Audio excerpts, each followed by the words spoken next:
မင်္ဂလာပါညတော့ကဒေါက်တာဆာဆာနဲ့ BBC Hot Dot တဲ့ဥစ္စာကိုကျွန်တော်စီမှာတက်နေပါပြီဘာလို့ကျွန်တော် link ပို့ရင်လည်းကြည့်ရခက်မှာဘာဖြစ်လို့ဆို BBC အကောက်ရှိမှကြည့်လို့ရတာပါပြီးတော့ကျွန်တော်ဒီနိုင်ငံမှာဆို license ရှိမှကြည့်လို့ရတာအလွန်အမတန်အရေးကြီးတယ်ကျွန်တော်ဘာသာပြန်ပြီးတော့မယ်ကျွန်တော်မပြဘူးပြလို့လည်းမရဘူးပြရင်ကျွန်တော်ကို copyright law ရဖြုတ်ချမှာကြောင့်အတန်ကိုကျွန်တော်နားထောင်မယ်ပြီးတော့ကျွန်တော်အဲ့ဒါကိုဘာသာပြန်ပေးမယ်မြန်မာပြည်မှာလည်း link ရှိတဲ့လူများအဲ့ဒါအားလုံးကိုဘာသာပြန်ပြီးတော့ပြည်သားအားလုံးကိုထုတ်လွှင့်ပေးဖို့လိုအပ်ပါတယ်အဲ့တော့ဦးကျွန်တော်ဘာသာပြန်ပေးမယ် BBC Hot Talk ရဲ့အကြောင်းကိုကျွန်တော်နည်းပြောပြခြင်းနဲ့ BBC Hot Talk ဒီ CNN ကအမှန်ပူလို့ပဲ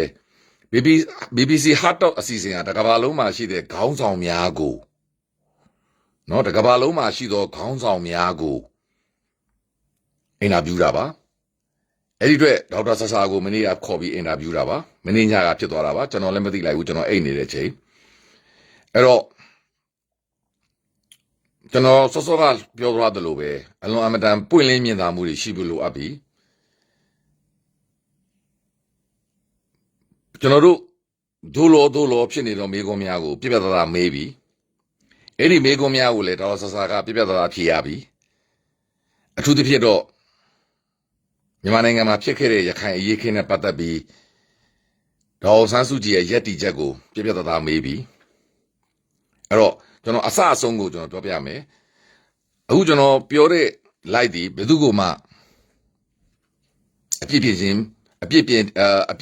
င်းနောက်ကြောင်းပြန်ပြောခြင်းမဟုတ်ပါကမ္ဘာအမြင်မှာဖြစ်နေတာများကိုကမ္ဘာခေါင်းဆောင်များနဲ့ကမ္ဘာပြည်သူများကိုအမြင်ရှင်းဖြစ်အောင် BBC ကမေးသွားတဲ့မေးခွန်းများဖြစ်တယ်အဲ့ဒီအတွက်ကျွန်တော်အခု live ထပ်လွှင့်ပေးတာအခုကျွန်တော်ပြောမဲ့ live ဒီ BBC Hot Talk မှာမင်းညာက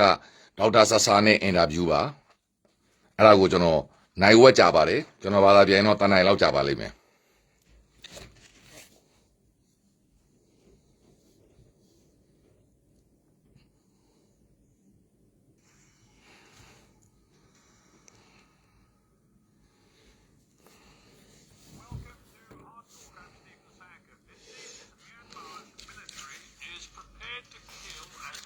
pro-democracy protesters as it takes to safeguard its grip on power. So what options do the opponents of the coup have left? Well, my guest is Dr. Sasa, representative of the committee which represents the ousted parliament to the United Nations. Why has Myanmar's democratic transition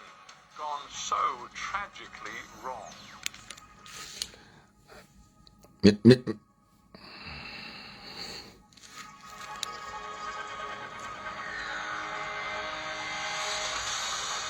ကျွန်တော်အစအဆုံးလွှင့်လို့မရပါဘူးလွှင့်ရင်ကျွန်တော်အဖြတ်ခံရမှာဖြစ်တဲ့အတွက်ကျွန်တော်အတန်ကျွန်တော်နားထောင်ပါပါ copyright law ရှိပါတယ်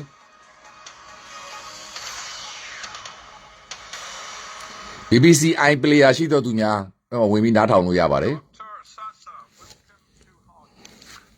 Thank you very much for having me, Stephen. It's a pleasure to have you on the show. I cannot say where you are because I know you want to keep your ဒေါက်တာဆာဆာတဲ့မင်းဘယ်မှာရှိလဲဆိုတာတဲ့ငါမေးလို့မရပါဘူးတဲ့မင်း location ကိုလျှို့ဝှက်ချက်ထိထားပါတယ်တဲ့အဲ့တော့မြန်မာပြည်ကနေပြီးတော့လွတ်မြောက်လာတဲ့အကြောင်းအရာလေးကိုပြောပြပေးပါတဲ့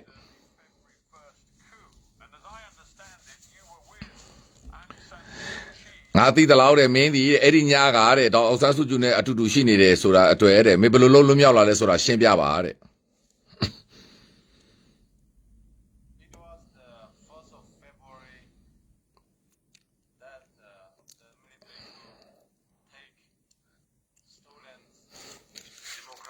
from the people of Myanmar. So there was not only me, there was a member of parliament who were elected. ဖေဖော်ဝါရီတရက်နေ့ညမှာတဲ့သူအတူတူရှိနေတာတဲ့ဗာသမရရေဒုတိယသမရရေတဲ့ဒေါ်ဆန်းစုကြည်အနေပြီးတော့မှငါတို့ညအညအတူတူရှိနေတာတဲ့အဲ့ဒီနေ့မှာငါတို့အဲ့ရနိုးလာတော့တဲ့ အဲ့ဒီငါတို့ဖုန်းတွေအားလုံးကတဲ့အဆက်အသွယ်မရှိတော့ဘူး signal မရှိတော့ဘူး television လည်းမရှိတော့ဘူး အဲ့တော့ငါတို့တွေ့ရတာအားလုံး smoking gun တွေနဲ့တမတော်အလူတွေပဲငါတို့တွေ့ရတယ်တဲ့အဲ့တော့ငါတို့ရွေးချယ်ခံရတဲ့လွှတ်တော်ကိုယ်စားလှယ်တွေအားလုံးလည်းတဲ့အကုန်လုံးသူတို့ဝိုင်းထားပြီးတဲ့အဲ့တော့ငါတို့ပြည်သူတွေရဲ့စန္ဒကိုတဲ့အဲ့တော့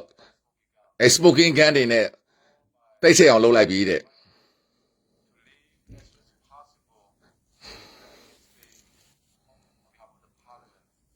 အဲ့မှာတဲ့ငါကိုတဲ့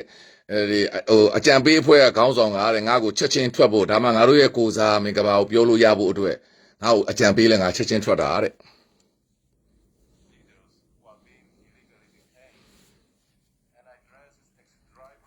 အဲ့မှာငါတက္ကစီ driver လူနဲ့သွားတယ်3ညနဲ့3ရက်သူကသွားတယ်အရန်အေးတယ်တဲ့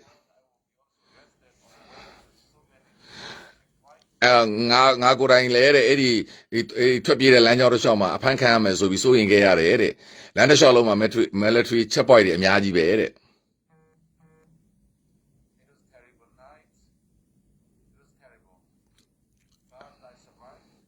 အဲ့ဒီညတွေအရန်ကြောက်ဖို့ကောင်းတယ်တဲ့ဒါပေမဲ့တဲ့ငါ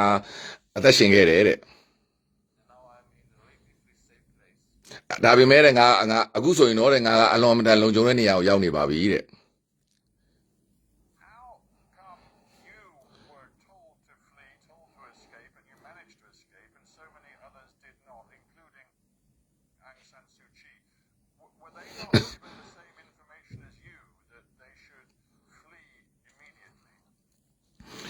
ဘာဖြစ်လို့တဲ့မင်းကိုကြတော့တဲ့မင်းတယောက်တည်းလွတ်မြောက်သွားဖို့အတွက်အကြံပေးပြီးတော့တဲ့ကြံတဲ့လူတွေကကြတော့တဲ့အဲ့လိုအကြံပေးခြင်းမခံတယ်လေတဲ့သူတို့တွေကြတော့တဲ့အားလုံးအဖမ်းခံလိုက်ရတယ်တဲ့အထူးသဖြင့်ဒေါ်ဆန်းစုကြည်ကိုလည်းဘာလို့အဖမ်းခံလိုက်ရတယ်ဘာလို့မင်းလို့ထွက်ပြေးဖို့မကြိုးစားတာလဲတဲ့ဒါမေးခွန်းအမှသူဖြေပါမယ်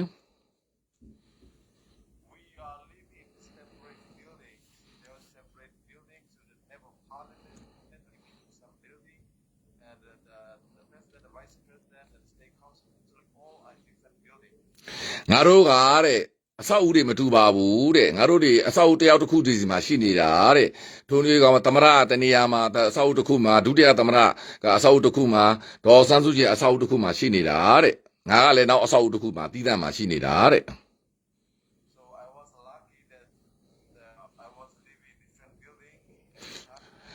ငါကအရန်ကန်ကောင်းသွားတာကအဲ့ဒီချိန်မှာငါကတခြားအဆောက်အဦတစ်ခုမှာဆိုလိုချင်တာကတော့ဆန်းစုကြည်နဲ့အတူတူရှိနေတဲ့အဆောက်အဦတစ်ခုမှာမဟုတ်တဲ့အတွက်တဲ့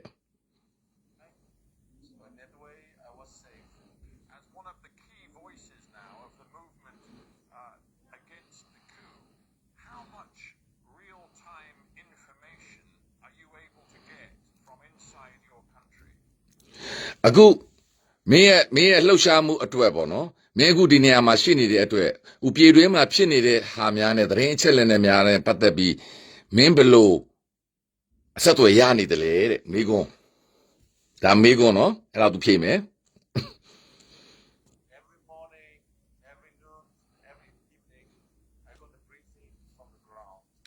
every morning သူပြောတာကမနေ့တိုင်းနေ့လယ်တိုင်းညနေတိုင်းမှာငါအဲ့ဒီ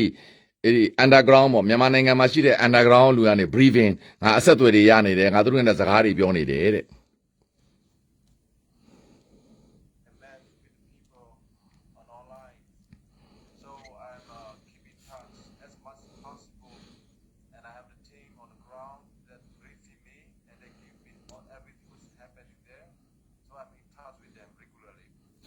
အဲ့တော့ငါအတက်နိုင်ဆုံးအဲ့ဒီလူတွေအကုန်ဆက်သွယ်နေပြီးတော့သူတို့အားလုံးကလည်းငါ့ကိုမြေပြင်မှာ ground မှာတကယ်ဖြစ်နေတဲ့အချက်လက်တွေအားလုံးကိုသူတို့ပြောပြပေးတယ်တဲ့။ဒါငါလည်းအဲ့မြေပြင်မှာဖြစ်ပျက်နေတဲ့အချက်လက်များအားလုံးကိုရဖို့အတွက်ငါနေ့တိုင်းအချိန်ပြည့်စူးစမ်းနေတယ်တဲ့။သူတို့နဲ့အားလုံးနဲ့အဆက်အသွယ်ရှိတယ်တဲ့။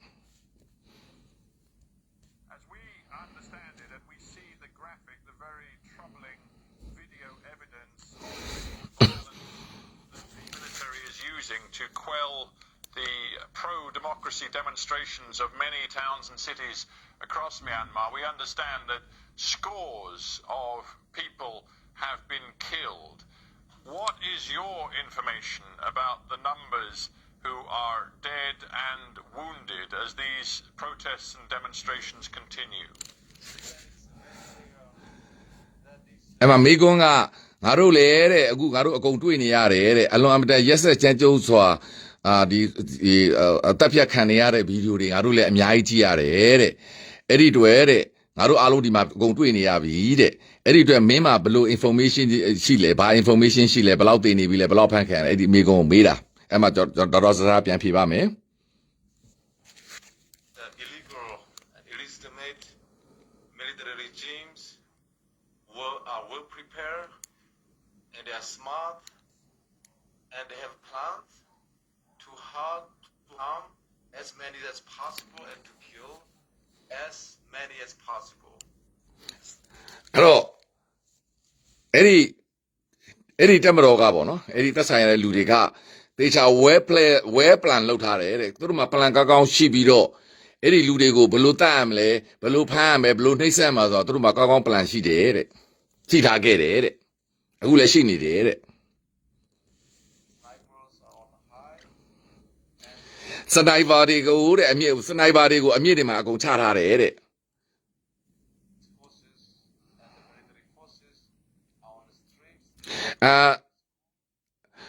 အဲ့ဒီရဲ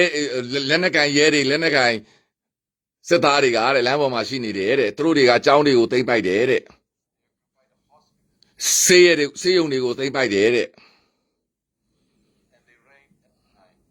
ပြီးတော့ညကြရင်တဲ့အိမ်တွေကိုလိုက်ရောက်စီး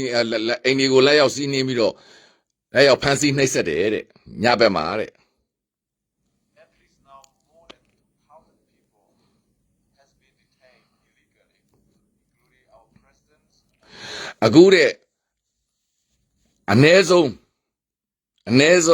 လူ2000ကျော်အဖမ်းခံထားရပြီးပြီတဲ့အဲ့ဒီထဲမှာငါတို့သမ္မတကြီးနဲ့ဒေါအောင်ဆန်းစုကြည်အပါဝင်တဲ့ And at least some 62 people have been killed. အနည်းဆုံး62ယောက်သေတယ်တဲ့အနည်းဆုံးเนาะအခုလက်ရှိသူမင်းညပြောတဲ့အချိန်ထိမနေ့အားထိပေါ့ဒီနေ့ကြာဆုံးသွားတဲ့သူရဲကောင်းများမှာပါ Got to ask you this. I mean, you are one of the powerful voices now in the community representing the ousted parliament. Would it be the responsible thing for you right now to send a message to the people of Myanmar saying, you'd better stay off the streets? It's too dangerous. The bloodshed is too much. And for now, at least, we need to stop the demonstrations. Is that something that you, as a medical doctor, if nothing else, have contemplated saying to your people? It's not different. မေကွန်မင်းကတဲ့ငါတို့ကျွန်တော်တို့ဒီ CRPH ပေါ့နော် CRPH အစိုးရရဲ့ကိုစားရောကျွန်တော်ပြည်သူများရဲ့ကိုစားရောမင်းအတန်က very strong ပေါ့နော်မင်းရဲ့အလွန်အမတန်ဒီအတန်ကြောင့်မင်းရဲ့ကိုယ်နဲ့ရက်တီမှုကြောင့်လမ်းမှာတဲ့ဆန္ဒပြတဲ့ပြည်သူတွေတော့ရဲဆက်ပက်ဆက်အသက်ခံနေရတဲ့အတွက်အဲ့ဒီဆန္ဒပြတဲ့ပြည်သူတွေကိုလမ်းပေါ်မှာထွက်ဖို့မင်းပြောဖို့အချိန်မကြသေးဘူးလားတဲ့မင်းတို့ဆန္ဒမပြတော့ဘူးမပြောသင့်ဘူးလားတဲ့မေးပြီနော်ကျွန်တော်ပြောတာဒါကြောင့်ကျွန်တော်ဒီ BBC Live ကိုလွှင့်ပေးတာပါအဲ့တော့အဲ့ဒါကိုဒေါက်တာဆဆပြန်ဖြေပါမယ်အလွန်အမတန် wisdom လို့ခေါ်ပါတယ်အလွန်အမတန်ဉာဏ်အမျိုးမြင်ပြည့်ဝသောအဖြေပါ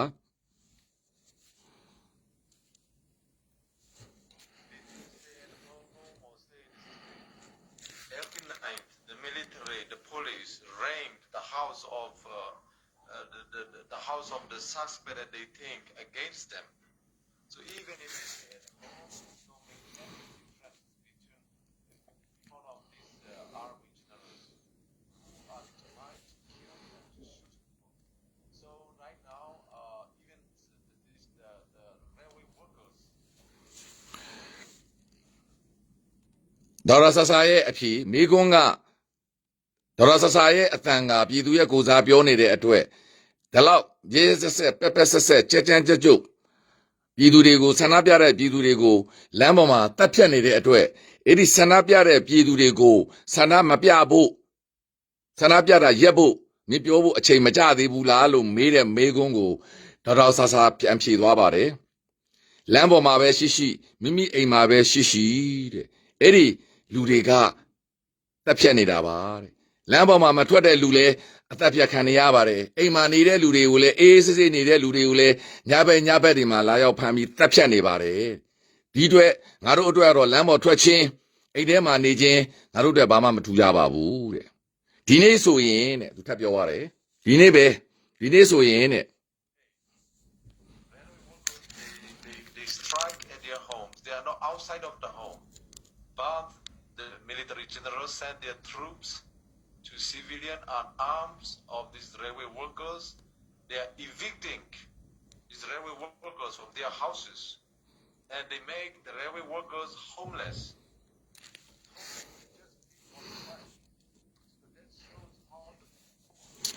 ဒီနေ့ဆိုရင်တဲ့ဆန္ဒပြနေတဲ့ဒီမြေထားဝန်တန်းတွေရဲ့အိမ်ရမှာသူတို့ဒီလမ်းပေါ်မှာလည်းမထွက်ဘူးတဲ့သူတို့အိမ်မှာသူတို့ပဲနေနေတာတဲ့သူတို့ဆန္ဒပဲပြနေတာတဲ့ဒါပေမဲ့တဲ့အဲ့ဒီလူတွေကအဲ့မောတပ်မတော်သားများကိုစစ်သားများကိုအဲ့ဒီရက်ွက်တဲ့ကိုလှုပ်ပြီးအဲ့ဒီလူတွေအားလုံးအိမ်ပေါ်ကမောင်းချပြီးအိုးမဲ့အိမ်မဲ့ဖြစ်အောင်လုပ်နေတာကိုကြည်ကျင်အားဖြင့်တဲ့လမ်းပေါ်မှာထွက်အိမ်မှာပဲနေဘာမှမထူးဘူးဆိုတာကိုသူထပ်ဖြေသွားတယ်နောက်တစ်ချက်ဆက်ဖြေမယ် Every night, the moms are fear that this may be the night that my husband will be taken away. And the husband may be abused. My wife will be taken away by this military junta. ညာဘက်ကြရင်တဲ့ညာဘက်ကြရင်လေတဲ့အမေတွေဟာတဲ့ငါယောက်ျားတွေအဖမ်းခံရတော့မှလာပြီးအသက်ခံရတော့မယ်ဆိုပြီးကြောက်ရွံ့နေကြတယ်ထိုနည်း၎င်းပဲယောက်ျားတွေကလည်းအဖေတွေကလည်းငါမိန်းမတွေလာပြီးအဖမ်းခံရတော့မယ်အသက်ခံရတော့မယ်ဆိုပြီးကြောက်ရွံ့နေကြရတယ်တဲ့ And the children are worried that way. Even I can tell you right now, my mom ကလေးတွေလည်းအဲ့လိုပဲညာဘက်ကြမှာလာရောက်အဖမ်းခံပြီးလာရောက်အသက်ခံမှာကိုကြောက်ရွံ့နေကြတယ်တဲ့ even ငါရဲ့အမေကိုယ်တိုင်သူ့ရဲ့မိသားစုကြောင်းမှာသူပြောပြီ at home, they are not protesting at all. They are in the village,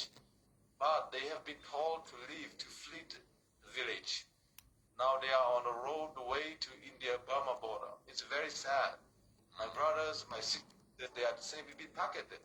They are not protesting at all. They just stay at home. My mom gets a patient. You know, she got just operations a few months ago. So you can understand how serious violation of human rights and the crimes against humanity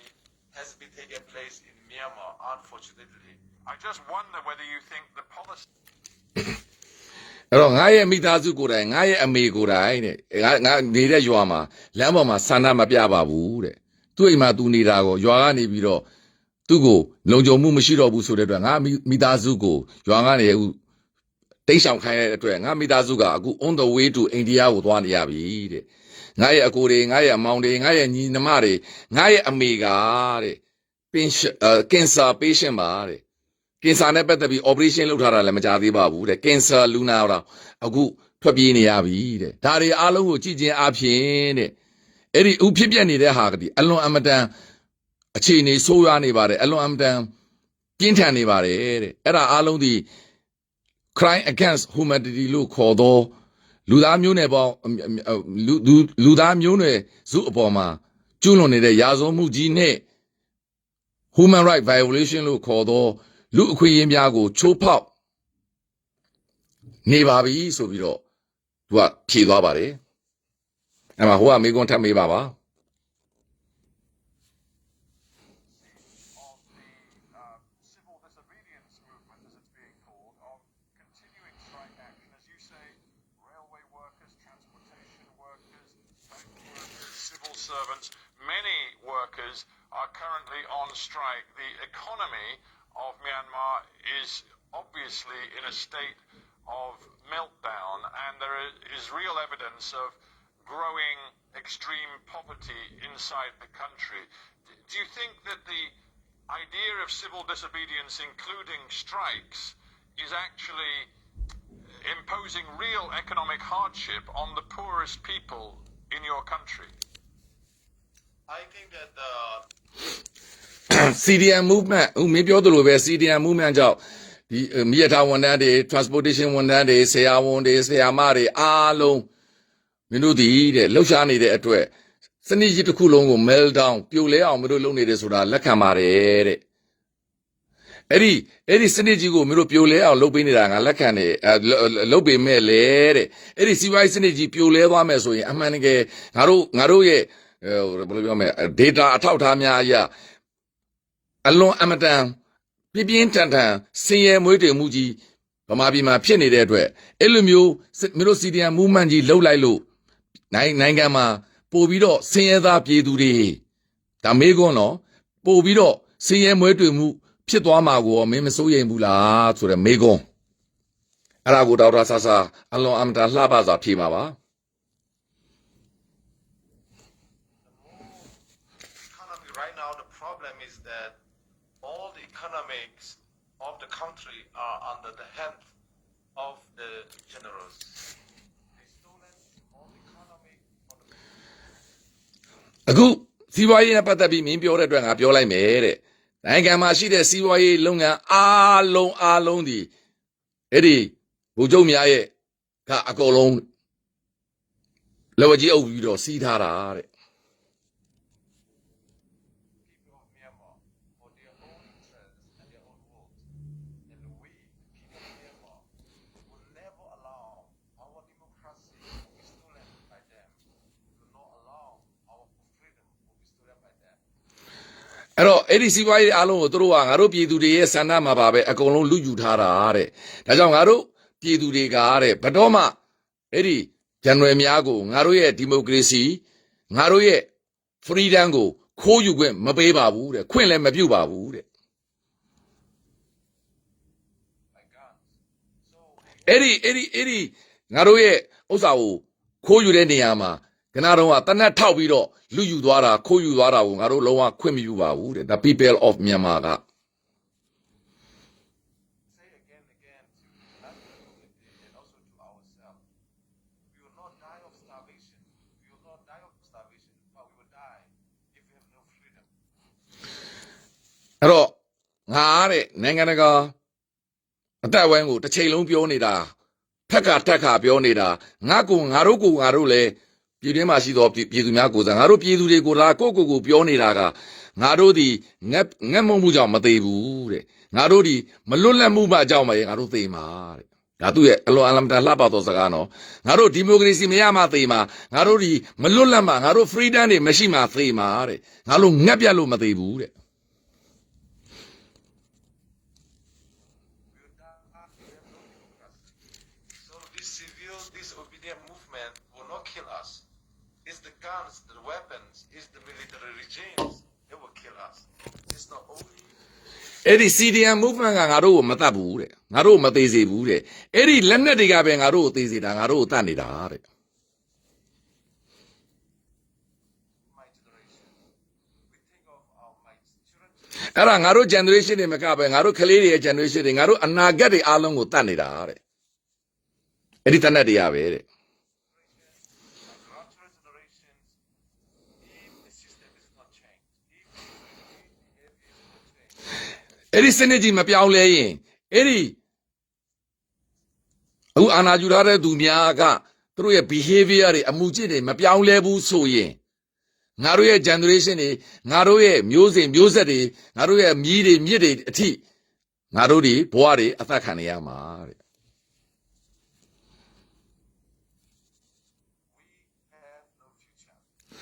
We have no future တဲ့ဒေါက်တာဆာဆာရဲ့ဒါ exact word ပါငါတို့မှာအနာဂတ်ပြောင်းနေပြီ We have no future ပါ against humanity will wipe out us. So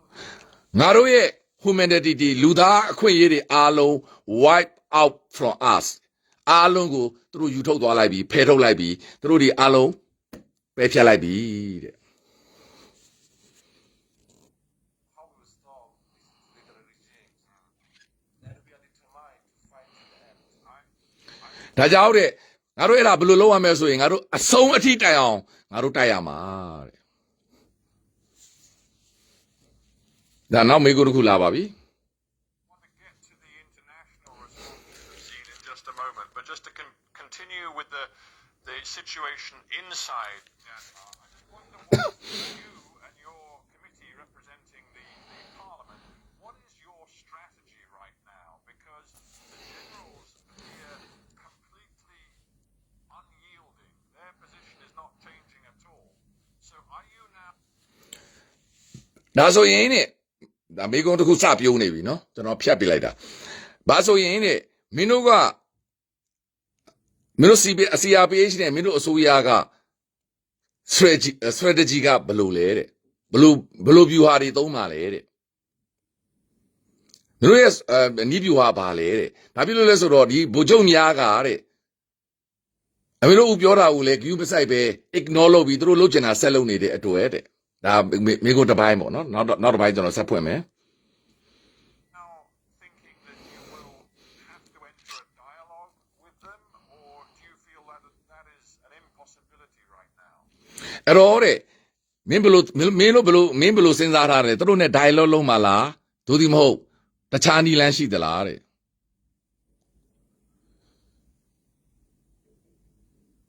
မေးရရှင်းရှင်းလေးနော်မင်းတို့ဒါဆိုရင်မင်းတို့ CRPH နဲ့မင်းတို့အစိုးရအထူးဖြင့်မင်းတို့ရဲ့မဟာဗျူဟာဘာလဲတဲ့မင်းတို့ဒီဥစ္စာကိုအဆုံးခန်းတိုင်အောင်လုပ်မယ်ဆိုရင်သူတို့ကတော့ဂူးမဆိုင်ပဲသူတို့ဆက်လုပ်နေပြီတဲ့အဲ့တော့သူတို့နဲ့မင်း dialogue လုပ်မှာလားနောက်မဟုတ်ဘယ်လိုလုပ်မှာလဲတဲ့အဲ့ဒါတော့တော်ဆဆဖြေပါမယ် This illegitimate military regime has to stop all kinds of violence against အဲ့ဒီတရားမဝင်အစိုးရကအဲ့တရားမဝင်စစ်ကောင်စီက violence လုပ်နေတာအားလုံးကိုချက်ချင်းရပ်ရမယ်တဲ့ the people of Myanmar because they have declared the war on the people of Myanmar. ဘာကြောင့်လဲဆိုရင်တဲ့သူတို့ကတဲ့မြန်မာပြည်သူများကိုစစ်ကြေညာထားတဲ့အတွက်တဲ့ because they have declared the war on the people of Myanmar တဲ့ဒါတော့စစကားပါ The people of Myanmar should be protected by our armed forces. မြန်မာနိုင်ငံမှာရှိတဲ့ပြည်သူများကတဲ့ငါတို့နိုင်ငံမှာရှိသောလက်နက်ကင်များရဲ့အကာအကွယ်ကိုရ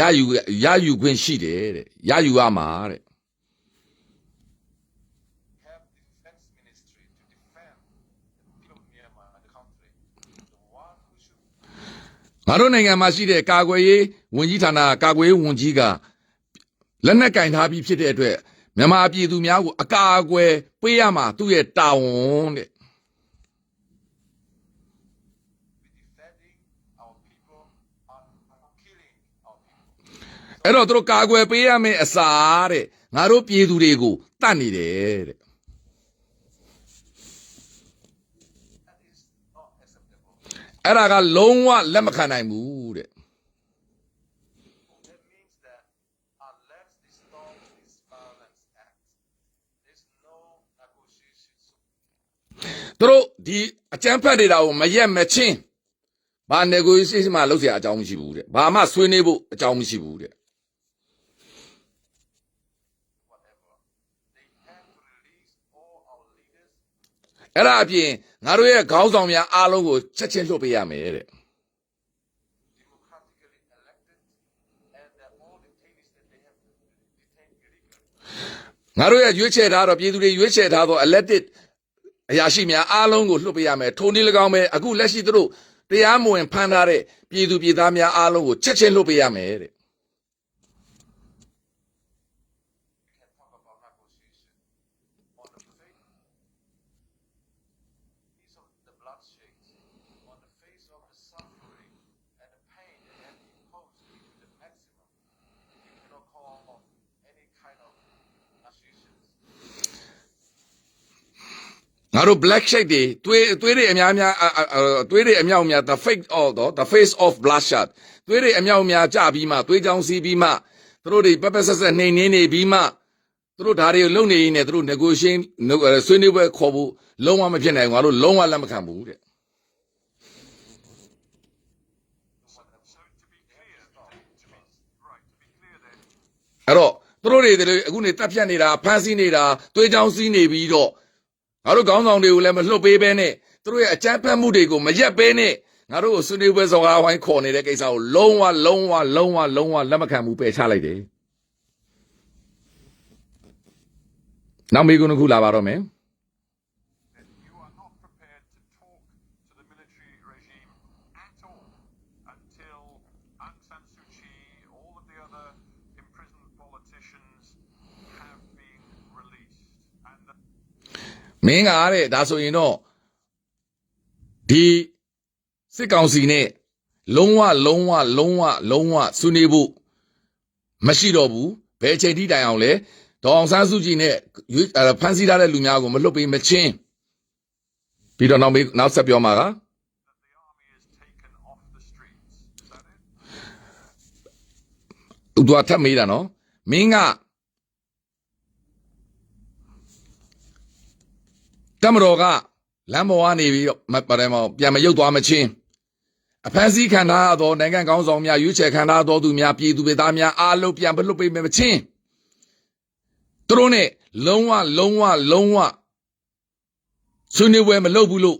မင်းပြောတဲ့ဆိုတာအမှန်လားတဲ့အဲ့ဒါမင်းရဲ့သဘောထားလားတဲ့ဟိုကသေးကြအောင်ထပ်မေးတယ်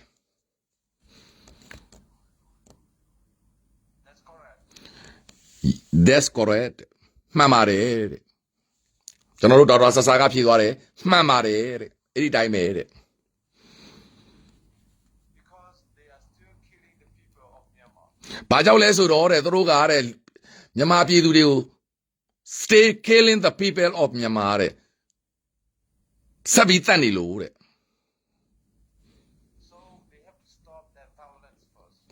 ဒါကြောင့်တဲ့သူတို့အခုလို့အကြမ်းဖက်နေတာကိုအရင်ရက်ရမယ်တဲ့ They have to stop. They must stop. သူတို့ရက်ကိုရက်ရမယ်တဲ့ If not stopping us, what is the point of us talking? But they show no indication of being prepared to do that. အဲ့ဒါဆိုမိကုန်းမေးတဲ့လူကထပ်ပြောပြီးဒါပေမဲ့တဲ့သူတို့ကတဲ့အဲ့ဒါမျိုးလုပ်ဖို့အခုထိလမ်းမပြသေးဘူးတဲ့အဲ့ဒါမျိုးလုပ်ဖို့လည်းသူတို့မစင်စားသေးဘူးသူတို့ခြေလမ်းမပြင်သေးဘူးတဲ့ဟိုဘက်ကနော်စစ်ကောင်စီဘက်က What they have said is that they will maintain the state of emergency, but they will promise to hold new elections because they say the November 2020 elections were rigged. They will hold new elections after 1 year. In your opinion, is that perhaps the basis for the beginning of a negotiation or not? ဒါဆိုရင်တော့တဲ့သူတို့ဘက်ကလည်းအခုလို့မင်းပြောသလိုမင်းတောင်းဆိုသလိုလုပ်ဖို့လဲဆိုင်မပြဘူးတဲ့ဒါပေမဲ့သူတို့ပြောနေတာကသူတို့တိုက်ပြေကိုတည်ငြိမ်မှုအတွက်ခဏတော့အရေးပေါ်ထုတ်ထားတဲ့ဥပဒေကိုဆက်ထုတ်ပြီးအခုပြီးခဲ့တဲ့ရွေးကောက်ပွဲကလည်းမှားယွင်းနေတယ်ပြီးခဲ့တဲ့ရွေးကောက်ပွဲတွေမဲလိမ်မှုတွေဖြစ်နေတဲ့အတွက်နောက်တစ်နှစ်ကြာတဲ့အချိန်မှာရွေးကောက်ပွဲလုပ်ပေးမယ်ဆိုပြီးပြောတဲ့ကိစ္စကိုမင်းဘယ်လိုပြေးမလဲတဲ့ကျွန်တော်စာကိုတက်တက်မေးလိုက်တာအခုမေးမယ်မေးခွန်းတွေအားလုံးဒီအကုန်လုံးတက်တက်မေးနေပါပြီကျွန်တော်ပြောချင်တာကကျွန်တော်ပြောသွားသလိုပဲမြန်မာပြည်ကိုဥဆောင်နေသော leadership များဝိလက်ကြောင့်ပဲလုပ်လို့မရတော့ပါဘူးကဘာကတက်တက်မေးတော့မှာအခုလေနောက်ပိုင်းမေးမယ်မေးခွန်းများတွေအကုန်လုံးတက်တက်မေးပါပြီ No, we have to have election already. အမှတော်တော်စကားဖြေပါတယ်ငါတို့မှာ election ဖြစ်ခဲ့ပြီးပြီလေတဲ့ In 2020 November 8th. 2010နိုဝင်ဘာ8ရက်နေ့မှာလေတဲ့ When the people of Myanmar have spoken clearly and loudly and elected a member of parliament by the people of Myanmar for the people of Myanmar to represent and uphold the people of Myanmar's will and to uphold democracy and the freedom. And that was silenced by guns.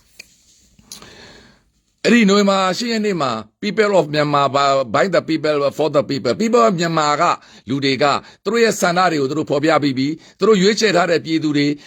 လွှတ်တော်ကိုယ်စားလှယ်တွေကလည်းအဲ့ဒီပြည်သူတွေအတွက်အလုပ်လုပ်ဖို့ရွေးချယ်ထားပြီးတဲ့အဲ့ဒီရွေးချယ်မှုတွေအားလုံးကိုတဲ့သူတို့က silence by gun တနက်နဲ့အတန်တိတ်အောင်လုပ်နေတာတဲ့ ပြည်သူရဲ့အတန်ကိုတနက်နဲ့လုံနေတာတဲ့အဲ့ဒီရွေးချယ်မှုကိုတနက်နဲ့ပယ်ဖြတ်ဖို့လုပ်နေတာတဲ့ ignorance is listen. We will never accept the stolen actions, and the will of the people of Myanmar will not be silenced by such kind of atrocities they have imposed on us. Right. အဲ့တော့တဲ့ငါတို့ဘယ်တော့မှလက်မခံဘူးငါတို့ရဲ့ပြည်သူတွေရဲ့ဆန္ဒကိုအခုလိုတနက်တွေနဲ့ချိန်ချောက်ပြီးငါတို့ညင်သက်အောင်လုပ်တာကိုငါတို့ဘယ်တော့မှလက်မခံဘူးတဲ့ And most importantly, they manufacture the voter list of 10.4 million fraud. ပို့ပြီးတေချာတဲ့ခုကတဲ့သူတို့ဆွဆွဲနေတဲ့10.4 သန်းဒီ voter fraud ပေါ့နော်အဲ့ဒီမဲစင်းလိမ်မှားနေတယ်ဆိုတဲ့ကိစ္စကြီးကတဲ့ From military battalions. အဲ့ဒီတမတော်ကဆွဆွဲနေသော10.4 သန်းသောမဲစင်းမှားနေတယ်ဆိုတဲ့ကိစ္စကြီးကတဲ့ Officers are not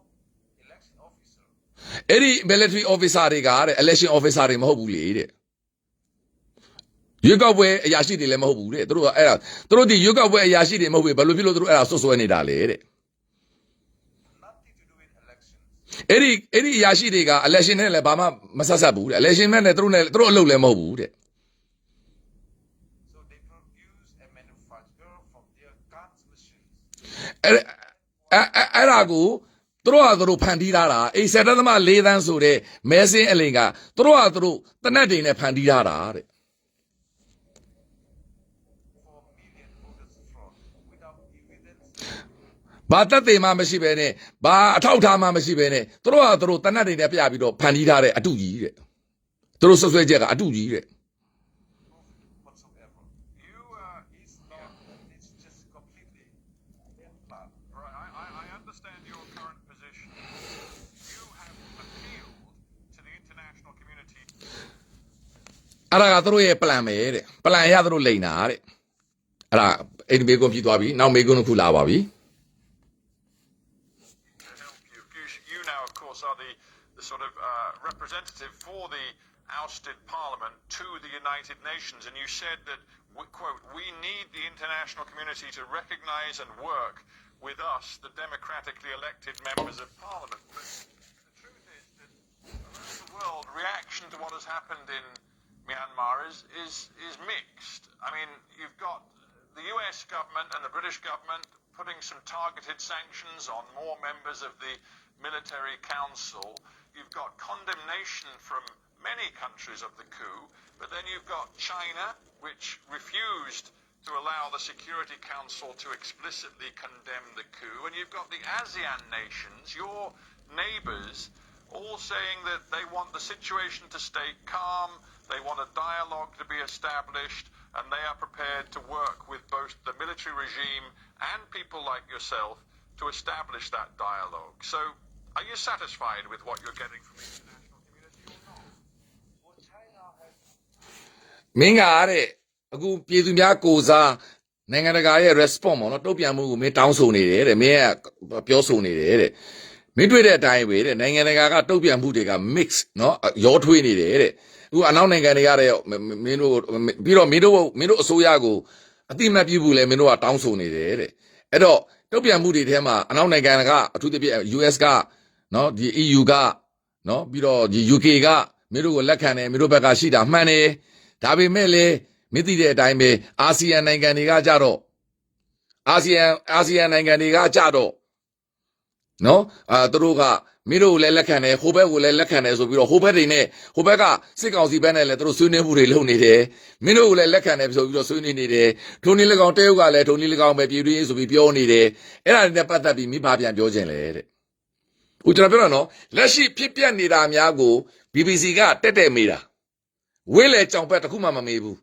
တက်မေးတာဖြေတဲ့လူကလည်းတက်ဖြေရမှာဒါကြောင့်မြန်မာနိုင်ငံမှာရှိသော leadership များအဲ့လိုတက်ဖြေဖို့အတွက်ပြင်ဆင်ထားကြပါ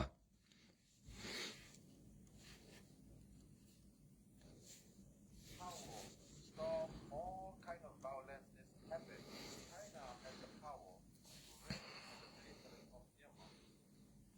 The ASEAN, our အခုမြန်မာနိုင်ငံမှာဖြစ်ပျက်နေတဲ့ဒီ violence တွေအားလုံးကိုရပ်တန့်အောင်လုပ်ဖို့အတွက်တရုတ်နိုင်ငံမှာလုံနိုင်တဲ့အင်အားရှိတယ်တဲ့ ထိုနည်း၎င်းအာဆီယံနိုင်ငံများအနေနဲ့လည်း our neighbors have the power and the ability and the responsibility to stop this bloodshed. ငါတို့ရဲ့အာဆီယံအင်ဒီလာချင်းညီကိုမောင်နှမများအနေနဲ့လေသူတို့မှဒီ bloodshed ပေါ့နော်ဒီတွေ့တဲ့တန်များများကိုရက်တက်အောင်လုပ်ပေးဖို့အတွက်သူတို့လည်းလုပ်ပေးနိုင်တယ်တဲ့ကျွန်တော်အဲ့ဒါကြောင့်ပြောတာနော်ကိုပြောတဲ့မေကုန်းကိုဖြေတဲ့အဖြေကိုသူပြန်ထောက်တော့မှာအဲ့ဒါနိုင်ငံတကာမှာရှိသောတန်ရေးတမန်ရေးနဲ့နိုင်ငံတကာရဲ့အင်တာဗျူးပဲ BBC Hot Talk ကတကဘာလုံးကခေါင်းဆောင်တွေကိုအင်တာဗျူးလုပ်နေတာမေကုန်းကိုတက်မေးတယ်ကိုဖြေတဲ့အဖြေပေါ်သူပြန်ထောက်မှာအခုသူကတော့ဖြေသွားတဲ့အဖြေကိုပြန်ထောက်တော့မှာအာဆီယံနဲ့ပတ်သက်ပြီးသူဖြေသွားတယ်အဲ့ဒီအဖြေကိုဟိုကပြန်မေးလိုက်မယ်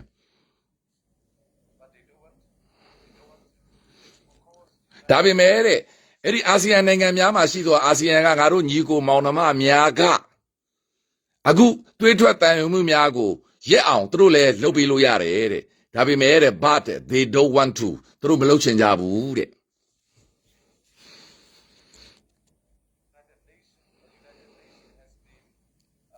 Strongly opposed against the assembly of this military coup,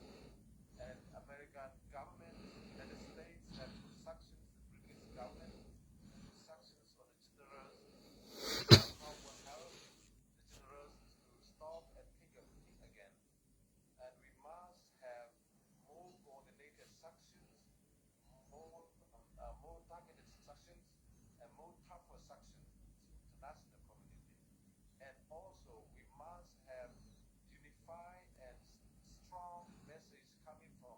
Washington DC and London and Brussels. အဲ့ဒါလိုပဲကုလသမဂ္ဂအနေနဲ့ကလည်းသူတို့လုပ်ပေးစရာရှိတာသူတို့လုပ်ပေးနေတယ်တဲ့ထိုနည်း၎င်းပဲငါတို့ရဲ့မဟာမိတ်ဖြစ်တဲ့အမေရိကန်နိုင်ငံ US နိုင်ငံ UK နိုင်ငံတို့ကလည်းလိုအပ်တဲ့ targeted session တွေကိုလုပ်ပေးနေတယ်တဲ့အဲ့ဒီ targeted session တွေကလည်းအဲ့ဒီစစ်ကောင်းဆောင်များကိုပြန်လဲစဉ်းစားဖို့အတွက်အထောက်အကူပြုတယ်တဲ့ဒါပေမဲ့လေတဲ့ငါတို့အဲ့ဒီငါတို့ဘက်ကကူညီနေကြတော့ဝါရှင်တန် DC ရဲ့လန်ဒန်ရဲ့ဘရပ်ဆဲလ်ရဲ့အဲ့ဒီသုံးနိုင်ငံတော့က unify စုပေါင်းပြီးတော့ညီညွတ်ညွတ်ပြန်လဲတုတ်ပြန်ပြီး session တွေလုပ်ရင်တော့ငါတို့ကိုပို့ပြီးတော့အထောက်အကူရမယ်တဲ့ So, these generals say this is unacceptable. We အဲ့တော့အဲ့ဒီစစ်ကောင်းဆောင်များဗိုလ်ချုပ်များကိုကနတော့ကဝါရှင်တန် DC ရဲ့လန်ဒန်ရဲ့ဘရက်ဆဲမှာရှိတဲ့ခေါင်းဆောင်များဘရက်ဆဲဆိုတာဥရောပပါလီမန်ကိုပြောချင်တာခေါင်းဆောင်များအားလုံးကဒီဗိုလ်ချုပ်ကြီးများကိုငါတို့ဒါအခုအမေတို့အခုစစ်အာဏာသိမ်းတာကိုလက်မခံပါဘူးဆိုပြီးတော့တောက်လျှောက်ပြောနေပြီးဖိအားပေးနေဖို့လိုအပ်တယ်တဲ့ proper and unified voices and targeted and tougher and coordinated sanctions. ပြီးတော့ targeted and coordinate and ဘောတော့ဟိုရမော coordinate session တွေစုပေါင်းပြီးတော့အလွန်အမတန်ပြင်းထန်တဲ့ session တွေကိုဒီသုံးနိုင်ငံနော်ဝါရှင်တန် DC ရဲ့လန်ဒန်ရဲ့ဘရပ်ဆဲလ်ရဲ့ကနေပြီးတော့ပြုလုပ်ပေးဖို့လိုအပ်တယ်တဲ့ Against this military, not only just military person, အဲ့ဒီတမတော်ဟိုတဲ့လုပ်ပေးရမယ်တဲ့အဲ့ဒီ session များကိုစုပေါင်း session အဲ့ဒီ session ကအဲ့ဒီတမတော်သားများပဲမကတမတော်သားများကိုပါအထောက်အကူပြုနေသော all the people who involved in helping the military take the power from the people of Myanmar. အဲ့ဒီတမတော်ကိုအကူအညီပေးနေကြသောလူများအားလုံးအဲ့ဒီလူတွေအားလုံးကလည်းငါတို့ပြည်သူတွေရဲ့ပါဝါကိုယူသွားသောတမတော်ရဲ့အာဏာတိဆောက်မှုကိုအထောက်အကူပြုနေသောလူများအားလုံးကိုကနတော့ကဝါရှင်တန် DC UK ဘရပ်ဆဲလ်မှာရှိသောခေါင်းဆောင်ကြီးများကစုပေါင်းပြီးတော့အလွန်အမတန်ပြင်းထန်သော session များနဲ့ဖိအားပေးဖို့လိုအပ်ပါတယ်တဲ့ But why do you, yeah, but here's the thing. Why do you အဲ့မှာအဲ့လိုဖြေလိုက်တဲ့အချိန်မှာမမေးတယ် but ဘလို့နေအောင်နဲ့ why ဆိုပြီးတော့ဟိုချက်ချင်းပြန်မေးပြီ perhaps the most important players in this, that is China and your neighbours in ASEAN, are not speaking out in the way that you would like against the military coup. You said recently, good neighbours. နေပါဦးနဲ့မိကူမေးတဲ့လူကနေပါဦးနဲ့မင်းကတော့ဒီသုံးနိုင်ငံကိုပြောတာမှန်ခံပြီဒါပေမဲ့မင်းတို့နိုင်ငံကိုတကယ်စန့်ကျင်နေတဲ့တရုတ်နဲ့အာဆီယံတွေကမင်းတို့ရဲ့သဘောထားကို မထောက်ခံပဲမင်းတို့ကိုဆက်ကျင်နေတဲ့ကိစ္စကိုဘာလို့မင်းထဲမပြောတာလဲတဲ့ Leaders should not play games with military coup leaders who are holding these smoking guns. ဒါမင်းပြောရလေတဲ့အဲ့ဒီအာဆီယံနိုင်ငံတွေကအဲ့ဒီစစ်ကောင်စီနဲ့လက်နက်ကင်ထားတဲ့စစ်ကောင်စီနဲ့မကစားပါနဲ့ဆိုပြီးမင်းပြောသွားတယ်တဲ့ And yet, at the very same time, we know that ASEAN was reaching out to the military regime. ဒါပေမဲ့တစ်ချိန်တည်းမှာပဲတဲ့ငါတို့သိတယ်တဲ့တို့ BBC ကသိတယ်တဲ့အဲ့ဒီအာဆီယံက military တွေနဲ့ဆက်ဆံပြီးစကားတွေပြောနေပြီတဲ့ Was holding talks with them. So, why, in your opinion, is ASEAN not following your wishes? ဒါဆိုရင်တဲ့မင်းရဲ့သဘောထားအရအာဆီယံကမင်းရဲ့စန္ဒမင်းတို့ရဲ့ပြည်သူရဲ့စန္ဒကိုဘာကြောင့်မလိုက်နာလာလဲတဲ့တဲ့မေးပြီ that having these illegitimate generals on their side will put ASEAN into shame in international stage. အဲ့ဒီအာဆီယံနိုင်ငံတွေကအဲ့ဒီ heavy အလွန်ပြင်းထန်တဲ့ကြီးမားတဲ့ဒီတရားမဝင်စစ်အစိုးရကိုသူတို့ဘက်ကနေပါလိုက်မယ်ဆိုရင်တော့အာဆီယံဒီကမ္ဘာမှာအရှက်တကွဲအကျိုးနဲ့ဖြစ်ပြီးအာဆီယံဒီအရှက်ရပြီတဲ့ And their legacy as ASEAN will be damaged. Reputation and သူတို့ရဲ့အာဆီယံရဲ့ legacy ကတရားဝင်မှုဒီ damage ပျက်စီးပြီတဲ့ dignity will gone. So I think they didn't realize သူတို့ရဲ့ဂုဏ်သိက္ခာတွေလည်းကမ္ဘာမှာကျပြီတဲ့ the reality of that calculation that the history will judge us harshly if we do not act like this because သူတို့ရဲ့အဲ့ဒီ calculation တွေတွက်ချက်မှုတွေကတမိုင်းကနေပြီးတော့သူတို့မှားတယ်ဆိုတာကိုလည်းပြပါလိမ့်မယ်တဲ့။သူအာဆီယံရဲ့တွက်ချက်မှုတွေစစ်တပ်ဘက်ကပါပွားမှုတွေအားလုံးဒီမှားပါတယ်ဆိုတာကိုတမိုင်းကနေတတ်သိပြမယ်တဲ့ this is almost sense to stop this bloodshed. ။အဲ့ဒီ bloodshed ဒီသွေးထွက်တန်မှုကိုရပ်ဖို့အတွက်သူတို့လုပ်ကိုလုပ်ပေးရမယ်တဲ့ We, the ASEAN people, are peaceful people. We do not accept this kind of violence. ။ We ASEAN people are peaceful people တဲ့။ငါတို့အာဆီယံနိုင်ငံသူနိုင်ငံသားများသည်အလွန်အမတန်ငြိမ်းချမ်းသောလူသားတွေပါတဲ့။အဲ့ဒီသွေးထွက်တန်မှုကိုဘယ်သူမှမကြိုက်ပါဘူးတဲ့ And this is happening in the family of 10 people. If one is behaving very bad, the 9 neighbors have the responsibility to tell him off. Enough is enough. အဲ့တော့သူတို့ရဲ့မိသားစုဝင်ဖြစ်တဲ့ငါတို့နိုင်ငံမှာဖြစ်နေတဲ့ကိစ္စကိုသူတို့ပြောဖို့ speak out ပြောဖို့အတန်ထွက်ဖို့အချိန်ကြပြီဘာပြောရမှာလဲ enough is enough တော်လောက်ပြီလုံလောက်ပြီတော်လောက်ပြီမင်းတို့တော်တော့ဆိုပြီးတော့သူတို့ကငါတို့ကိုမိသားစုဝင်များအနေနဲ့အသိမှတ်ပြုတယ်ဆိုရင်သူတို့အတန်တွေထွက်ဖို့လိုအပ်ပြီတဲ့ Of course, this is very important that Indonesia, like Japan, as well as India, and as well as our Western airlines, must stand with the people of Myanmar. ဒါကြောင့်အင်ဒိုနီးရှားဂျပန်အိန္ဒိယနဲ့ငါတို့ Western မိတ်ဆွေများကငါတို့မြန်မာပြည်သူများရဲ့စန္ဒနဲ့အတူရက်တီပေးဖို့အချိန်ကြပြီ must stand with the will of Myanmar people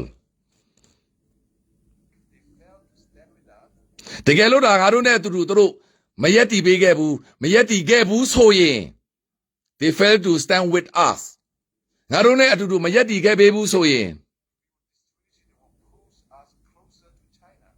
ငါတို့ရဲ့အနေထားသည်တဲ့တရုတ်နဲ့နှိစပ်သွားမယ်တဲ့တရုတ်လက်အောက်ရောက်သွားမယ်တဲ့ Even to North Korea. ပြီးတော့တဲ့မြောက်ကိုရီးယားနဲ့နှိစပ်သွားမယ်မြောက်ကိုရီးယားတပည့်ဖြစ်သွားမယ်တဲ့ Even to Russia. ပြီးတော့ငါတို့ဒီရုရှားတပည့်ဖြစ်သွားမယ်တဲ့မင်းတို့ဒီငါတို့နဲ့အတူတူမရက်တီငါတို့ the people of the will of Myanmar နဲ့အတူတူမရက်တီဘူးဆိုရင်တော့ငါတို့နိုင်ငံဒီတရုတ်လက်အောက်ရောက်သွားမယ်တရုတ်နဲ့ပိုနှိစပ်သွားမယ်မြောက်ကိုရီးယားနဲ့ပိုနှိစပ်သွားမယ်ရုရှားနဲ့ပိုနှိစပ်သွားမယ်တဲ့ So that is not what the Western world likes to be. အဲ့ဒါကိုတဲ့အနောက်ကဘာကမလိုချင်ဘူးလေတဲ့သူတို့မလိုချင်ဘူးဆိုရင် ငါတို့နိုင်ငံသည်တရုတ်နိုင်ငံဘက်မှာပါသွားအောင်ရုရှားဘက်မှာပါသွားအောင်မြောက်ကိုရီးယားဘက်မှာပါသွားအောင်သူတို့မပါစေချင်ဘူးဆိုရင် the will of the people of Myanmar မြန်မာပြည်သူတွေရဲ့ဆန္ဒနဲ့အတူတူအဲ့ဒီအနောက်နိုင်ငံများနဲ့အာဆီယံအပါအဝင်ငါတို့ဘက်ကယက်တည်ပေးဖို့လိုအပ်တယ်တဲ့အဲ့ဒါဒေါက်တာဆဆာရဲ့ standpoint သူ့ရဲ့ယက်တည်ချက်သူကဘာကိုတင်ပြတဲ့သူ့ရဲ့ presentation ပဲနော်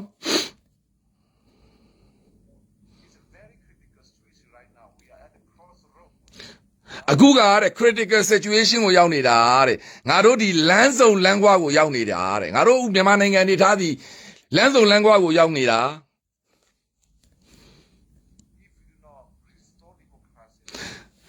ငါတို့မြန်မာနိုင်ငံကဒီမိုကရေစီနဲ့ freedom ကိုပြန်ပြီး restore ပြန်လဲအသက်မသွင်းဘူးဆိုရင်တဲ့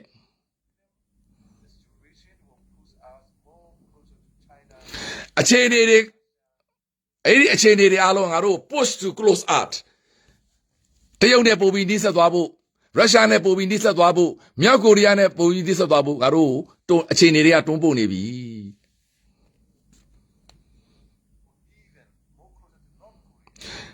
မြောက်ကိုရီးယားနဲ့ပါပိုပြီးနှိစက်ဖို့ဖြစ်သွားပြီတဲ့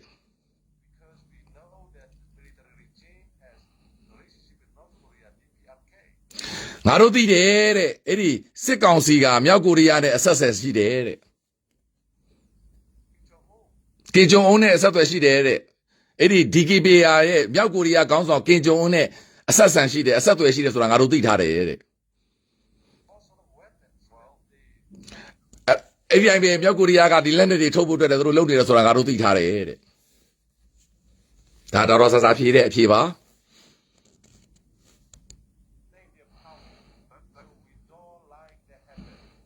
ဒါကြောင့်ငါတို့အဲ့လိုမဖြစ်စေချင်ဘူးတဲ့ I hear that message, but Dr. Sasa, is it အဲ့ဒီမင်းပြောတဲ့ message ကိုငါသိတယ်တဲ့ကျွန်တော်ပြောတယ်နော်ဒါကျွန်တော်ဘသူမှဗလိန်လုံးနေတာမဟုတ်ဘူးဒါနိုင်ငံတကာစင်မြင့်မှာနိုင်ငံတကာနဲ့ဒန်းတူအင်တာဗျူးတွေပေးနေတာဒါကျွန်တော်ရဲ့ဒါဥသုံးသက်ချက်ပေါ့နော်နိုင်ငံတကာနဲ့အင်တာဗျူးတွေကျွန်တော်တို့ကပေးနေတာနိုင်ငံတကာအမြင်ကိုကိုလူချင်းတဲ့ပွားကပြောတဲ့အချိန်မှာနိုင်ငံတကာကပြန်ပြောမှကိုစဉ်းစားပြီးတော့အင်တာဗျူးပေးမဲ့သူများကမ္ဘာခေါင်းဆောင်များမြန်မာနိုင်ငံရေးသမားများစဉ်းစားထားပါဥပြန်မေးတော့မယ်သူဘာဖြစ်လို့သူအဲ့လိုပြန်မေးမလဲဆိုတော့ကျွန်တော်ကကြိုသိနေပြီဘာဖြစ်လို့ကျွန်တော်နိုင်ငံတကာသတင်းတွေတစ်ချိန်လုံးကြည့်နေလို့ဒေါက်တာဆဆာကပြောသွားတယ်မင်းတို့ကငါတို့နိုင်ငံကိုမင်းတို့မှမကူညီတော့ရင်ငါတို့ဒီတရုတ်လက်အောက်ရောက်တော့မယ်ရုရှားလက်အောက်ရောက်တော့မယ်မြောက်ကိုရီးယားလက်အောက်ရောက်မယ်လို့ပဲသူကပြောပြီးဒါဆိုနိုင်ငံတကာပြန်မေးပြီလေမင်းတို့ကငါတို့ကူညီဖို့လှုပ်တုံးကတော့မင်းတို့က military နဲ့ပေါင်းခဲ့တာမဟုတ်ဘူးလားဆိုတဲ့မေးခွန်းကိုမေးတော့မှာကူအဲ့ဒီမေးခွန်းကိုသူကတည်လိုက်ပြီဟိုကအဲ့တိုင်းပြန်မေးမှာကူမေးပြီကျွန်တော်ပြောပြီးသားနော်အမှန်တရားကိုပွင့်လင်းမြင်သာစွာလက်ခံဖို့လိုအပ်တယ်အရှိတရားကိုအရှိတရားတိုင်းလက်ခံဖို့လိုအပ်တယ်အခုအဲ့ဒီမေးခွန်းကိုမေးတော့မှာဒါတကဘာလုံးမှာဖြစ်နေတော့လွန်ခဲ့တဲ့9နှစ်ကတကဘာလုံးမေးနေတော့မေးခွန်းကျွန်တော်တို့ရှောင်လွဲလို့မရဘူးထွက်ပြေးလို့မရဘူးဘာဖြစ်လို့လဲကျွန်တော်တို့ဒီပွင့်လင်းသောဒီမိုကရေစီနိုင်ငံကိုသွားမယ်ဆိုရင်ပွင့်လင်းသောဒီမိုကရေစီနိုင်ငံရဲ့စံတစ်ခုဖြစ်တဲ့အတွက်အရှိတရားတွေ facts တွေ data တွေကိုလက်ခံရမှာဟိုကပြန်မေးတော့မှာမေးပြီအခု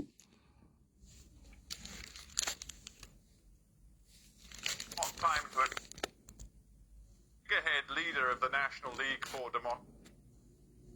Aung San Suu Kyi, she bears a very significant amount of responsibility for what has happened in Myanmar because she took the decision to work closely with the military to try to get your country on the path to democracy. She took a gamble that she could work with the military. She gave them guarantees about having 25% of the seats in parliament. She then watched them launch their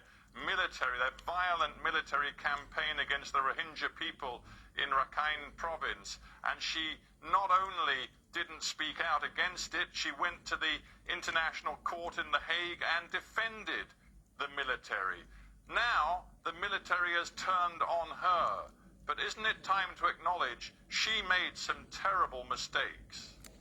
I agree that some has some. ဟုတ်ပြီတဲ့မင်းကအဲ့လိုဆွဆွဲတယ်ဆိုတော့ငါမင်းကိုပြောတော့မယ်တဲ့ မင်းတို့ကောင်းဆောင်ဒေါ်ဆန်းစုကြည်ကိုတိုင် military နဲ့တပ်မတော်နဲ့အတူတကွလောက်ခဲ့မယ်ဆိုပြီးပြောခဲ့တယ်တပ်မတော်က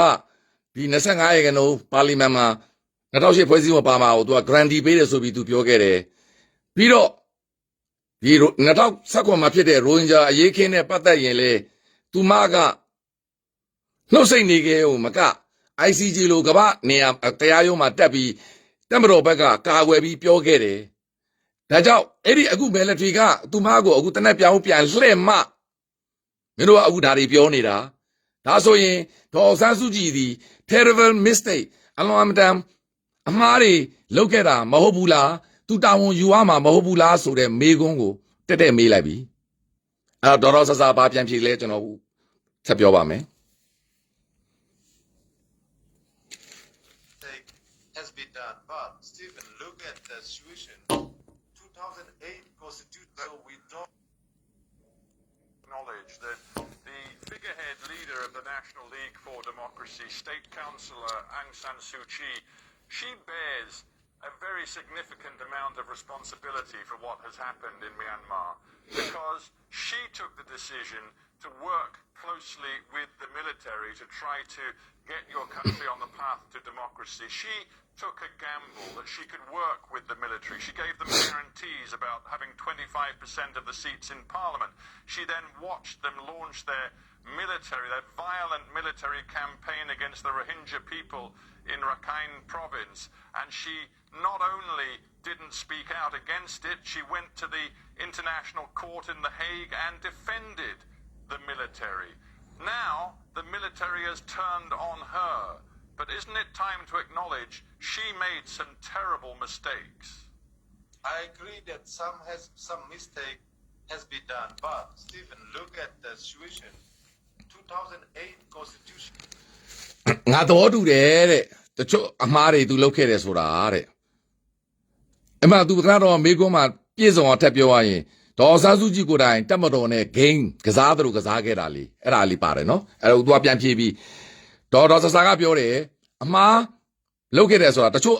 ကိစ္စကလက်ခံတယ်တဲ့ဒါပေမဲ့တဲ့အဲ့ဒီ2008ဖွဲ့စည်းပုံအခြေခံဥပဒေကဒေါ်ဆန်းစုကြည်ရေးဆွဲထားတာမဟုတ်ဘူး NLD ကရေးဆွဲထားတာမဟုတ်ဘူးတဲ့ was not drafted by Aung San Suu Kyi or NLD. It was written and created by the generals for 20 years to sustain their power. Under 2008 Constitution, they promised 25% of သူပြောရတာကအဲ့ဒီ2008ဖွဲ့စည်းပုံအခြေခံဥပဒေကိုဒေါ်အောင်ဆန်းစုကြည်နဲ့ NLD ကရေးဆွဲခဲ့တာမဟုတ်ဘူးတဲ့အဲ့ဒီတပ်မတော်ကအနှစ်20ရေးဆွဲသွားခဲ့တာတဲ့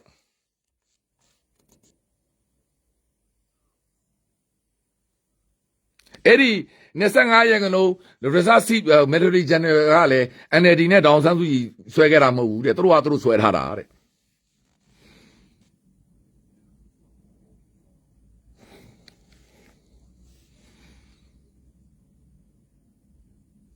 အဲ့ဒီထဲမှာကနတော့ကာကွယ်ရေးဝန်ကြီးတွေနေဆက်ဝန်ကြီးတွေပြည်ထောင်ရေးဝန်ကြီးတွေပြီးတော့ဒုတိယသမ္မတအတွက် reserve လုပ်ထားတာတွေအားလုံးသူအဲ့ဒီထဲမှာသူတို့ထည့်ရေးဆွဲထားတာတဲ့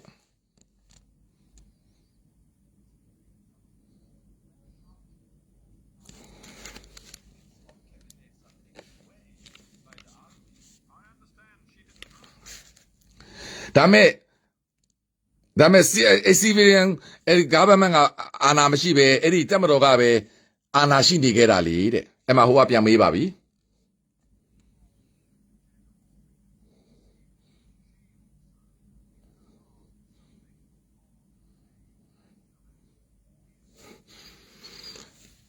ငါမင်းကိုမေးတဲ့မေးခွန်းကတဲ့အဲ့ဒီတပ်မတော်တွေနဲ့ပေါင်းပြီးတော့အဲ့လိုလုပ်မယ်သူမရွေးချယ်လိုက်တာလေတဲ့သူမရဲ့နှလုံးသားထဲမှာကိုတဲ့အဲ့ဒီစကားကိုကျွန်တော်မပြောဘူးနော်အဲ့တော့ကျွန်တော်ပြန်ရစ်ပေးမယ်ဘာလို့လဲဆိုတော့ကျွန်တော်စကားဖြစ်တော့မှာ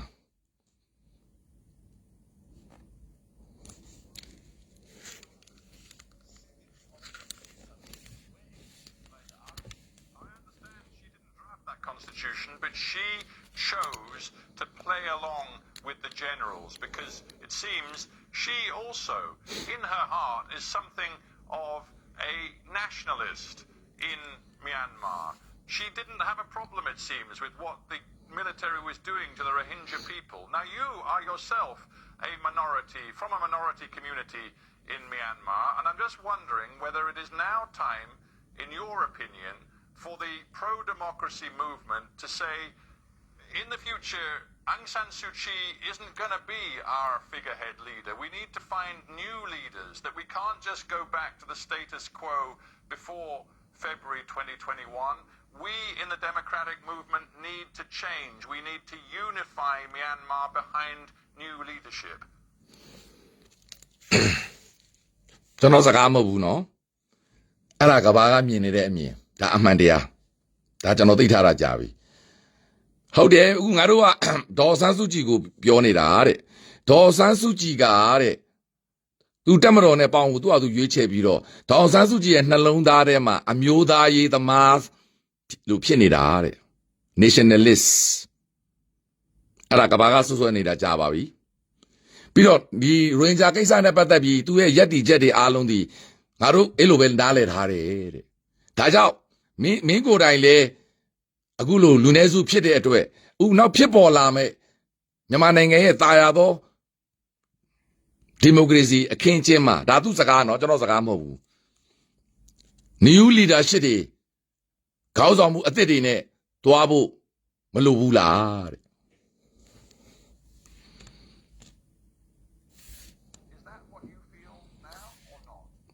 အခုမင်းအဲ့ဒါမျိုးခံစားနေရလားတဲ့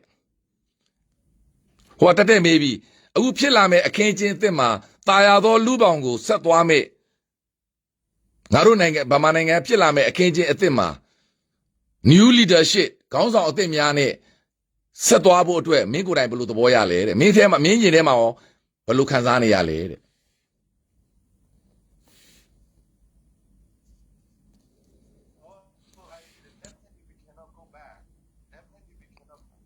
တေးကြတာပေါ့တဲ့ငါတို့ definitely we cannot go back တဲ့တေးကြတာပေါ့တဲ့ငါတို့ပြန်ပြီးအရင်ကဖြစ်ခဲ့တာမျိုးပြန်ဖြစ်လို့မရတာတော့တေးကြတာပေါ့ definitely we cannot go back လို့ဒေါက်တာဆဆာဖြေသွားတယ် definitely we cannot go back ငါတို့အရင်လိုတော့ပြန်သွားလို့မရဘူးအဲ့ဒါတော့တေးကြတာပေါ့တဲ့ငါတို့ we have to move on to the future တဲ့ငါတို့အနာဂတ်ကိုပဲဆက်ရှောက်အောင်မလေတဲ့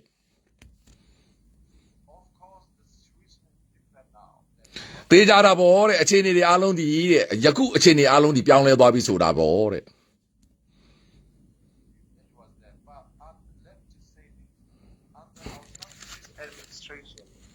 healthcare, education, and infrastructure,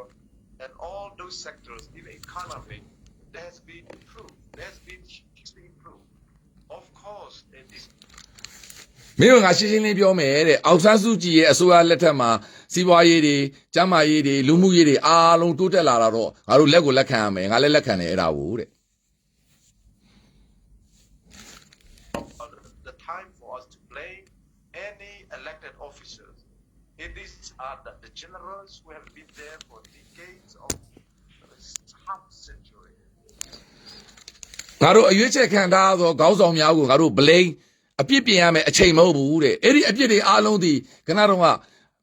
half century နှစ်ပေါင်း90ဗမာပြည်ကိုဒုက္ခပေးခဲ့တဲ့စစ်ကောင်းဆောင်များကိုပဲအပြစ်တင်ရမှာတဲ့ဒါတော်တော်ဆဆဖြေသွားတဲ့မိကုန်းမှာအဖြေပါ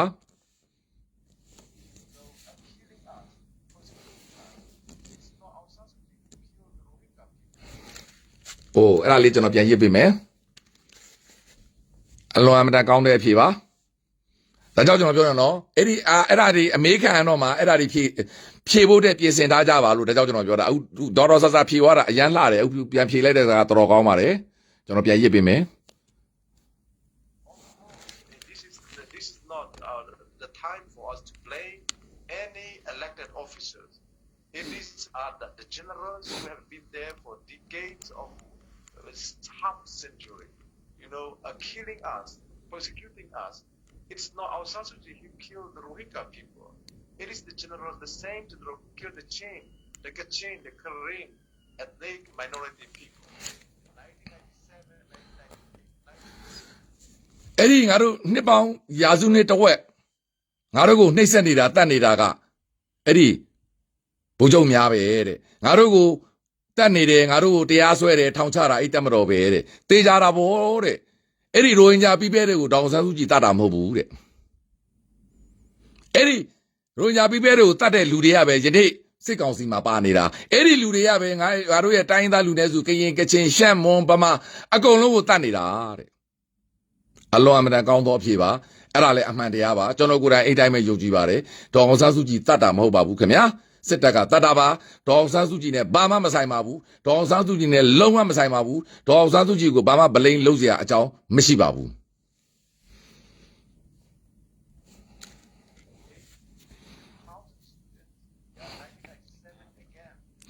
1988မှာလေတဲ့သူတို့ဒီထောင်နဲ့ချီတဲ့ចောင်းသားတွေကိုတတ်ခဲ့တာတဲ့1999မှာလဲ1999မှာလဲចောင်းသားတွေမြောက်မြောက်သားတတ်ခဲ့တယ်တဲ့2009မှာလဲဗုဒ္ဓဘာသာတန်ခါတော်ဆရာတော်များကိုတတ်ခဲ့တာသူတို့ပဲတဲ့ဟောပြပြတသားပြောပြီ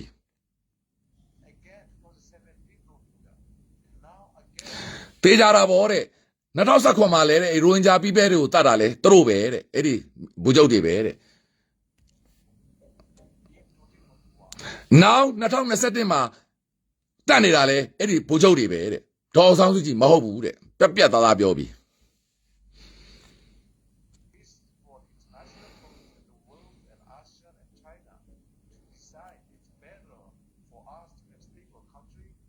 အဲ့တော့နိုင်ငံတကာအဖွဲ့အစည်းများအာဆီယံများချိုင်းနာများအားလုံးဆုံးဖြတ်ကြပါတဲ့ငါတို့နိုင်ငံဒီတည်ငြိမ်သောနိုင်ငံဖြစ်ဖို့ဆိုတာသူတို့ရဲ့ဆုံးဖြတ်ချက်ပေါ်မူတည်တယ်တဲ့ဘယ်လောက်လှတဲ့အဖြေလဲနော်နိုင်ငံတကာခေါင်းဆောင်များနိုင်ငံတကာမရှိသောနိုင်ငံများအာဆီယံနိုင်ငံများပြီးတော့တရုတ်ငါတို့နိုင်ငံတည်ငြိမ်ခြင်းနဲ့ဆိုတာမင်းတို့ရဲ့ဆုံးဖြတ်ချက်ပဲမနေ့ကကျွန်တော်ပြောသလိုတရားခံပြောက်မယ်ကျွန်တော်တို့ကအခုဒေါအောင်ဆန်းစုကြည်ကြောင့်ဒီပြဿနာတက်နေတာမဟုတ်ဘူးအခုရိုဟင်ဂျာကြောင့်လည်းဒီပြဿနာတက်နေတာမဟုတ်ဘူးကရင်ကြောင့်လည်းဒီပြဿနာတက်နေတာမဟုတ်ဘူး NLD ကြောင့်လည်းပြဿနာတက်နေတာမဟုတ်ဘူးအဲ့ဒီတက်မတော်ကြောင့်ဒါသူရှင်းရှင်းလင်းလင်းပြောပြနေတာထိုနည်း၎င်းပဲငါတို့နိုင်ငံကိုမင်းတို့မတည်ငြိမ်ခြင်းဘူးမတည်ငြိမ်ခြင်းမဟုတ်ပြည်တွင်းရေးပြောနေတဲ့လူများငါတို့နိုင်ငံမတည်မငြိမ်ဖြစ်လာတာအားလုံးဒီမင်းတို့ရဲ့ response မင်းတို့ရဲ့ဘယ်ဘက်မှာပါတယ်ဆိုတဲ့ဘက်မှာမူတည်တာအဲ့ဒါကိုဒေါက်တာဆာဆာကရှင်းရှင်းလင်းလင်းပြောနေတာပြည်သူဘက်မှာမပါရင်တော့တည်ငြိမ်မှုမရှိတော့ဘူးဒါကိုသူပြောချင်တာဒါကျွန်တော်ရဲ့သုံးသက်ချက်နော်ဒေါက်တာဆာဖြေတာမဟုတ်ဘူး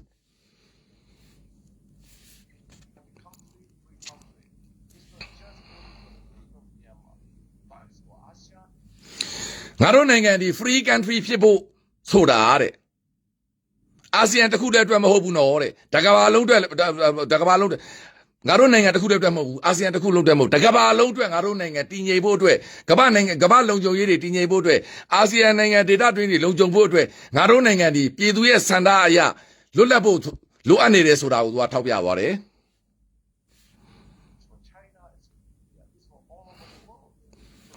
China ကိုအိန္ဒိယကို all over the world အတွက်အရေးကြီးတာတဲ့ဘာလို့ငါတို့နိုင်ငံတည်ငြိမ်မှုရဖို့ဒီအာဆီယံနိုင်ငံများအတွက်ကောတရုတ်အတွက်ကောအိန္ဒိယအတွက်ကောတကမ္ဘာလုံးအတွက်ကောအရေးကြီးတာအဲ့ဒီတည်ငြိမ်မှုရဖို့အတွက် the will of the people of Myanmar ပြည်သူများရဲ့စံထားတဲ့အထူးမျိုးတို့ယက်တီပါမင်းတို့မြန်မာပြည်သူများစံထားနဲ့မယက်တီပဲတစ်ဖက်ကစံထားနဲ့မလို့တော့ယက်တီလိုက်ရင်တော့အဲ့ဒီမတိမငြိမ်ဖြစ်လာတာအားလုံးဒီမင်းတို့ရဲ့ယက်တီချက်ကြောင့်ပဲမင်းတို့ကြောင့်ပဲဆိုတာကိုပြက်ပြက်သားသားပြောရတယ်မြန်မာပြည်သူကြောင့်မဟုတ်ဘူးဒေါ်ဆန်းစုကြည်ကြောင့်မဟုတ်ဘူး NLD ပါတီကြောင့်မဟုတ်ဘူးတဲ့ပြက်ပြက်ပြောနေပြီနော်အဲ့တော့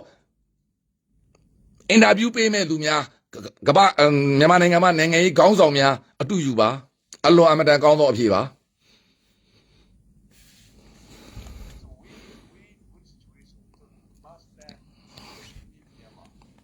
ဒါကြောင့်တဲ့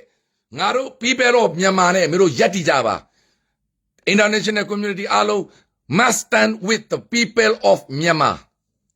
မြန်မာပြည်သူများဆန္ဒနဲ့ယက်တီပေးပါ I thank you very much indeed for joining me on အဲ့ဒါနဲ့အဆုံးသတ်သွားပါတယ်ဒါကြောင့်တေချာညံကိုလွှာပြီးသုံးကြပါတေချာစဉ်းစားကြပါကျွန်တော်စကားများမဟုတ်ပါ BBC Hard Talk အစီအစဉ်မှာတင်ထားပါတယ်ဒေါက်တာဆဆာလည်း link ပို့ထားပါတယ်ဒါပေမဲ့တေချာတစ်ခုကကျွန်တော်ကိုယ်တိုင်ဒီ link ကိုလိုက်နေတဲ့အခါမှာ ကျွန်တော်ဒီ BBC မှာအကောက်ကြီးမှာဆိုတဲ့သဘောဒီ sign in ကြီးမှာပြီးတော့ကျွန်တော်ဒီ UK နိုင်ငံမှာဟို TV license ရှိမှကျွန်တော်ဒါကိုကြည့်လို့ရတာပါအဲ့တော့ iPlayer မှာတင်ထားပါတယ်အားလုံးယူကြည့်ကြပါပြီးတော့အဲ့ဒါကိုမြန်မာလိုဘာသာပြန်တင်ပေးရင်တော့မြန်မာပြည်သူများပို့ပြီးရှင်းရှင်းလင်းသိရမှာဖြစ်တဲ့အတွက်မင်္ဂလာပါအရေးတော်ပုံအောင်ရမည်အရေးတော်ပုံအောင်ရမည်အရေးတော်ပုံအောင်ရမည်